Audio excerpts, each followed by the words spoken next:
যারা ফজরের নামাজের পর আয়াতুল কুরসি পড়েন তাদের জন্য মৃত্যুর যন্ত্রণা কেমন হবে, হাতে 1 মিনিট সময় থাকলে পুরো হাদিসটি শুনে যাবেন। হযরত মুহাম্মদ সাল্লাল্লাহু আলাইহি সাল্লামের মৃত্যুর সময় যখন ঘনিয়ে এসেছে, নবীজির ঘরের দরজায় একজন কড়া নাড়াচ্ছেন। মা ফাতেমা রাদিয়াল্লাহু আনহা বললেন, বাবা, একজন নতুন লোক দেখলাম দরজার পাশে।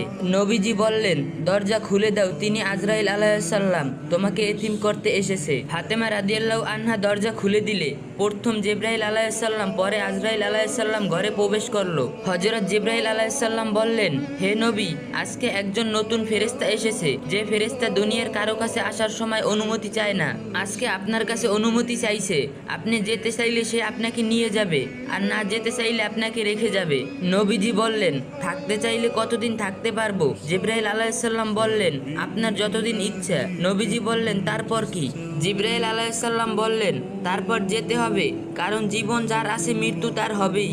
নবীজি বললেন, যেতে যখন হবে তাহলে এখনই আমি আমার আল্লাহর সাথে দেখা করতে চাই। হযরত আজরাইল আলাইহিস সালাম প্রথম নবীজির বুকের উপর হাত রাখলেন। নবীজি বললেন, আমার মনে হচ্ছে বুকের উপর উহুদ পাহাড় রেখেছে। নবীজি বললেন, কি রাখলেন আমার বুকের উপর? আজরাইল আলাইহিস সালাম বললেন, নবীজি, আমি জানি আপনি আল্লাহর সবচেয়ে সম্মানিত মেহমান, তাই আস্তে করে আমার হাতটা রাখলাম।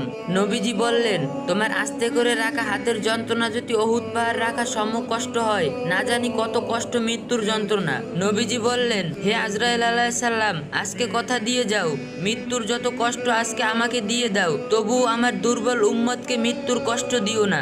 আজরাইল আলাইহিস সালাম বললেন, হে নবী, আমি যেহেতু জান কবজ করব, আমি বলে দেই আপনি আপনার উম্মতকে বলে দেন তারা যেন 5 ওয়াক্ত ফরজ নামাজের পর আয়াতুল কুরসি পাঠ করে। আমি কথা দিলাম তারা মরণের কষ্ট তখন টেরও পাবে না।